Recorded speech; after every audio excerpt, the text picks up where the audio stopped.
इंशाअल्लाह ताला আপনার ঈমান ताज़ा हो जावे, আপনার परेशानी दूर हो जावे, आप झूमने लगोगे और चलने लगोगे और कहने पर मजबूर हो जाओगे मैं उस नबी का उम्मत हो जो नबी जन्नत बांटा करते हैं। सुभान अल्लाह, जो नबी जन्नत अता किया करते हैं, जिसे चाहे जो चाहे जो अता कर दे वो नबी मुस्तफा मेरे पैगंबर आज़म है। मैं हदीस सुनाता हूँ, इंशाअल्लाह बचल जाओगे, खुशी से झूम जाओगे। एक कानपुरा के लोग अगर तुम्हें पुराना मुकर्रिर हो लेकिन सुभान अल्लाह गाँव का जरूर दामाद हो, और दामाद कभी पुराना नहीं होता है। दामाद জামাই কখনো পুরাতন হয় না, জামাই কখনো মুরব্বি হয় না, যত পুরিয়ে যায় কিন্তু শ্বশুর শাশুড়ির গ্রামে জামাই মুরব্বি হয় না। আমার নবী জান্নাত কি করে দিয়েছেন ওইটা আপনাকে শোনাবো, আর একবার জোরে বলুন সুবহানাল্লাহ, আর জোরে বলুন সুবহানাল্লাহ। হাদিস আপনি নোট করুন, সুবহানাল্লাহ। ইবনে মাজাহ শরীফ পৃষ্ঠা নাম্বার 83 এর মধ্যে আল্লাহ নবী সাল্লাল্লাহু আলাইহি ওয়াসাল্লাম বয়ান করতেছেন সুবহানাল্লাহ। বয়ানকারী হচ্ছেন হযরত রাবিয়া বিন কাব আসলামী। হাদিস শুনুন সুবহানাল্লাহ। عن ربيعة ابن كعب الأسلمي قال كنت أبيت مع رسول الله صلى الله تعالى عليه وسلم فآته بوجهه وحاجته فقال سل فقلت أسألك مرافقتك في الجنة قال أو غير ذلك قال هو ذاك قال فإني على نفسك بكثرة السجود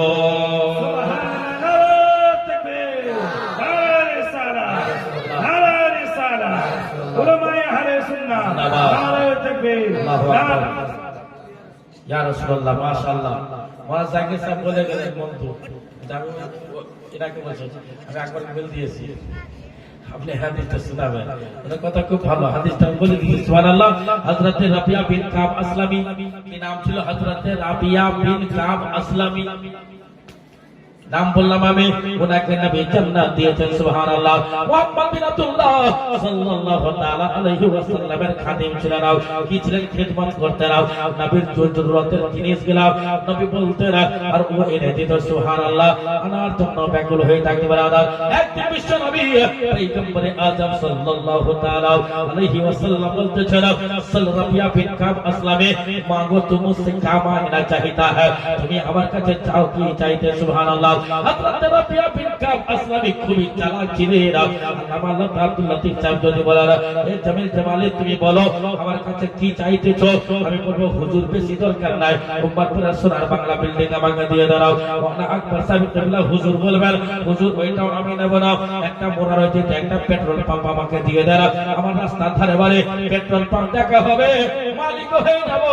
আল্লামা জাকির হোসেন যদি জিজ্ঞাসা করা হয় আল্লামা জাকির হোসেন আপনি গোটা গ্রামের ইমাম, আপনি গোটা গ্রামের বাদশা, আপনি বলেন কি নেবেন?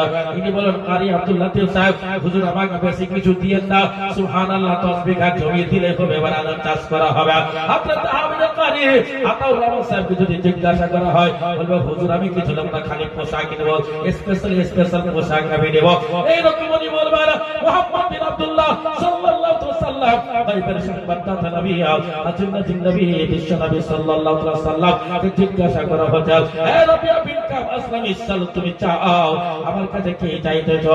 উনি খুব চালাক ছিলেন, বলেন হাবিবি ইয়া রাসূলুল্লাহ मुझे दौलत नहीं चाहिए, मुझे सुभानअल्लाह हीरा नहीं चाहिए, मुझे जवाहरात नहीं चाहिए, मुझे किसी चीज की जरूरत नहीं है, আমার কোনো দরকার নেই, না আমার টাকার দরকার, না আমার পয়সার দরকার, না জমি জায়গা বিল্ডিং এর দরকার, না হীরা জওয়াহরাতের দরকার, আমার দুনিয়ার বুকে কোনো জিনিসের দরকার নাই। কিন্তু নবী আমার বিশ্বাস আপনি যদি মনে করেন আমাকে সৌদি আরবের বাদশা বানিয়ে দিতে পারেন, আপনি যদি মনে করেন আমাকে সোনার খানের মালিক বানিয়ে দিতে পারেন, আপনি যদি মনে করেন আমাকে পেট্রোল পাম্পের মালিক বানিয়ে দিতে পারেন, হাবিবি ইয়া রাসূলুল্লাহ আমি ওই সমস্ত কোন জিনিস নেব না। বলে তাহলে কি নেবে? বলে নবী গো আপনি যেই জান্নাতে থাকবেন, আপনি যেই জান্নাতে থাকবেন, দেখেন চালাক কত, আপনি যেই জান্নাতে থাকবেন ওই জান্নাতে আমি রাবিয়া বিন কাব আসলামী খাদিম হিসাবে আমাকে হুজুর নিয়ে যাও। আমার নবী বলতেছেন হাজির নবী বলতেছেন বেশি বেশি করে সজদা করো, বেশি বেশি করে নামাজ পড়ো, বেশি বেশি করে তুমি ইবাদত করো, সুবহানাল্লাহ আমার সঙ্গে তুমি সাজদায় যাবে। ব্রাদার নবী